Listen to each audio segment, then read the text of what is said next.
Et salut tout le monde, c'est Sky. Oui, vous avez vu dans le titre de cette vidéo, non, ce n'est pas un podcast, non, ce n'est pas une vidéo à la Norman ou à la Cyprien, non, c'est juste moi qui débat entre guillemets ma vie et des choses que je me suis souvenu de ce que j'ai fait quand j'étais petit. Et là du coup, bah, c'est entre guillemets l'épisode 2. Voilà. La première chose que je me suis souvenu de quand j'étais vraiment petit, c'est que il y a un film qui m'a traumatisé de fou. Et pendant, allez, bon, 2-3 ans après avoir regardé ce film, je ne suis plus jamais rentré, ou je n'ai plus jamais vu les machines à cuisiner, etc., dans les genres de boulanger, de Fnac, etc., de la même manière. En gros, ce film, c'est Mission G. Alors pour ceux qui l'ont vu, j'espère que vous n'avez pas été traumatisés non plus par les scènes de fin où vraiment ils contrôlent toutes les machines, les blenders, les machins, et ça fait un gros robot géant, et j'étais traumatisé par ça, et je ne sais pas pourquoi, et je comprends toujours pas, parce que j'ai regardé le film, et en soi, avec l'œil d'adulte, je me dis, bah, pourquoi j'étais vraiment traumatisé par ça. Mais quand j'ai revu le truc, je me dis, oui, c'était vraiment très réaliste, et moi qui ai un peu peur de tout, oui, c'était logique que j'avais peur que les blenders venaient à nous tuer. Voilà, mais ouais, c'était vraiment impossible pour moi, les années qui suivaient le visionnage de ce film, que je regarde les blenders, les machins, les trucs à cuisiner de la même façon, d'un œil normal, et que j'étais pas en mode d'un coup, ça y est, ils vont être piratés, et puis ils vont se transformer en robots, ils vont tous nous tuer, ou ça va se transformer en robots, et voilà. Ouais. Ah non, mais j'en regarde des traumas de films ou de séries, mais là, celui-ci était... il était à un level vraiment au-dessus de fou, et ouais. Mais maintenant, vu que j'ai regardé le film, je suis en mode bon, ça va, c'est tranquille, le film est good, et franchement, si vous l'avez pas vu, ce film vraiment est un chef-d'œuvre. Vraiment, je l'aime beaucoup, et je pense que je vais encore me le regarder plusieurs fois, et peut-être le faire découvrir à mes enfants, quand ils seront plus grands, bien sûr, pas quand ils seront enfants, mais vraiment, non. Mission G, banger comme film, surtout que c'est par Disney. Alors, la deuxième chose, c'est, je relis le truc, hein, mais je me dis, mais comment j'ai pu faire ça? Comment c'est passé? Surtout, et dans quel but je voulais réellement le faire? Non, en gros, là, je vais vous dire, j'ai dessiné une bite sur mon front pendant un cours de sport. Oui, alors, c'est un exploit, hein, dessiner une bite sur mon front sans avoir de miroir pour regarder. Donc vraiment, ça ressemblait à une vraie bite. Quand je le dis, je me dégoûte moi-même. Non, en gros, vraiment, je ne sais pas comment j'ai réussi à faire, mais j'ai réussi à dessiner une bite, etc. J'avais des cheveux. À l'époque, j'avais des cheveux, voilà. Et donc, du coup, bah, c'était caché. Voilà, j'avais mes cheveux, ils étaient là, un peu cachés. Et puis, dès que je voyais mes potes passer, hop, je relevais, ils rigolaient parce que j'avais une bite sur le front. Ouais. Ah non, mais j'étais pas très intelligent non plus à l'époque, hein. Je suis pas intelligent maintenant, j'étais pas à l'époque. Et je sais pas pourquoi, genre, c'est venu d'un coup de... Allez, je me dessinais un truc, et pourquoi une bite? Je ne sais pas, j'aurais pu dessiner une fleur, je ne sais quoi, un papillon, enfin, tout ce que je voulais. Mais là, une bite. Et parfaite, hein, belle, magnifique, ronde, les deux couilles, voilà, vous avez la forme. Bah, j'ai bien réussi à la dessiner. Je m'étonne moi-même, d'une, de l'avoir fait, parce que les blagues pipi, caca, zizi, prout, bon, c'est pas ce qui me fait rigoler le plus, mais surtout... d'avoir bien réalisé. En tout cas, voilà, c'est une très bonne anecdote que je raconte. Et quand je la raconte des fois à mes potes, ils se disent « Ah oui, c'est vrai que t'as fait ça. » Et je sais toujours pas pourquoi. Mais ils ont bien rigolé. Alors, là, pareil. On était tous un peu cons, je pense, dans cette classe. C'était, en plus, les pires moments. C'était les moments des défis à chips, défis au machin, défis au truc. Si tu mangeais X chips piquantes, machin, t'avais le droit à un truc. C'était vraiment la pire période. Et...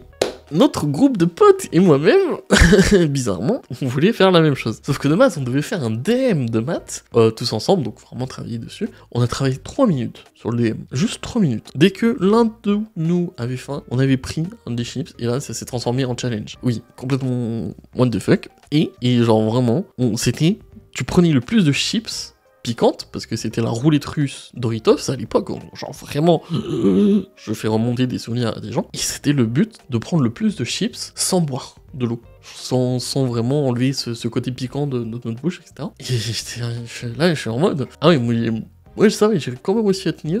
Mais de souvenirs, je crois qu'il y en a certains qui sont pas réussi à tenir 2-3 chips. Et puis t'en as un, genre, il s'est enlevé le paquet complet, sans boire de l'eau, sans boire, qu'il fallait pour atténuer ce goût piquant. Et je crois le lendemain, il a vomi, ou le soir même, il a vomi. Bon, c'était soirée, on fait notre DM, puis ça s'est transformé en roulette russe chips piquantes. Voilà. Non, vraiment, pourquoi on a fait ça?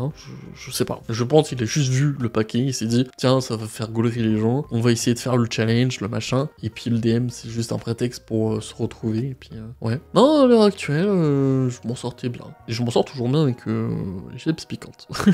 Là aussi, quand j'étais petit, et qu'on avait de la route de fou, avec ma famille, on s'amusait à jouer au jeu de je vois quelque chose de vert, de rouge, enfin de tout ce que tu voulais, et en gros, nous, en tant que gamin, on devait deviner. Donc par exemple, c'était je vois quelque chose de rouge avec des pneus. Je ne sais pas si on savait ce que c'était des pneus à l'époque. Quelque chose de rouge qui roule, qui avance et voilà. Et nous, tu devais deviner, tu vois. Et c'était très cool. Et on a fait ça pendant 5-6 ans, tu vois. Enfin, genre vraiment pour éviter quand ça chiait pendant les heures de route. Et non, c'était juste trop cool. Et là, quand on le refait, je suis en mode bah ah ouais, en fait, le jeu était pas si ouf que ça parce que les seuls choix que tu avais c'était je vois quelque chose de vert, donc bah, des arbres, des champs ou des plantes. Je vois quelque chose qui roule, bah les voitures, voilà. Le choix est très vite limité. Je me demande comment mes parents ont quand même réussi à trouver de l'inspiration pour continuer à faire ce jeu pendant les grosses routes et surtout pendant X temps. Ah non, les parents sont très forts pour inventer des trucs. Non, vraiment, GG à vous.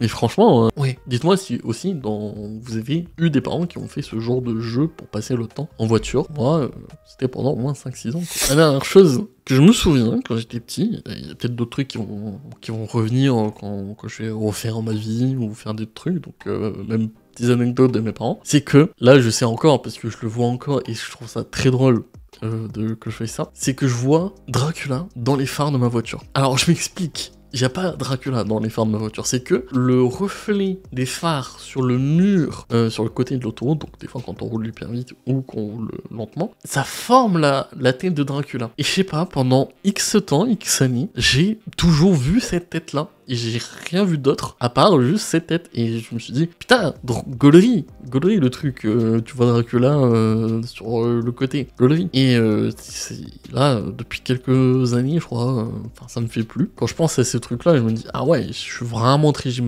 imaginatif. Excusez-moi, j'ai eu vraiment du mal à sortir celui-ci. C'était vraiment très imaginatif. Et ouais, et bah c'est toujours le cas, je suis toujours autant imaginatif, parce que je pense que tout le monde l'a fait aussi quand ils étaient petits. C'est quand tu regardes dans les nuages, t'as toujours une forme, une tête, un truc qui te fait ressembler à quelque chose. Voilà, c'est souvent ton imagination qui voit quelque chose, qui l'a déjà vu et qui le retransmet avec les nuages et qui fait le lien. Voilà, je sais que tout le monde l'a fait. Donc ça, c'est pas que moi, mais je sais que tout le monde l'a fait. Voilà les amis, j'espère que vous avez kiffé cette petite vidéo. Je me livre un petit peu encore plus à vous de mes conneries quand j'étais petit, et de mes expériences quand j'étais petit. Et franchement, ouais, dites-moi en commentaire s'il y en a certains que vous avez vécu, et même si vous en avez vécu, bah n'hésitez pas à en mettre en commentaire. Et puis peut-être que je réagirai et je dirai, ah oui, ça moi aussi je l'ai fait. Sur ce, c'est Sky, merci d'avoir suivi la vidéo. On se retrouve dimanche prochain pour une prochaine vidéo. Surtout, croyez toujours vos rêves, abonnez-vous, vous connaissez la chanson, etc. Je vais pas vous le refaire, Road tous les 2000 pour fin 2025.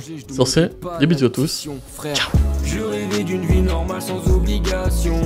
Malgré toutes ces épreuves, je suis resté passionné. Je voudrais avancer normal sans obstination. Je me suis fait emporter, je crois que j'ai failli à ma mission. Et je sais que je t'ai déçu, mais j'ai fait de mon mieux. Mais j'ai failli à ma mission.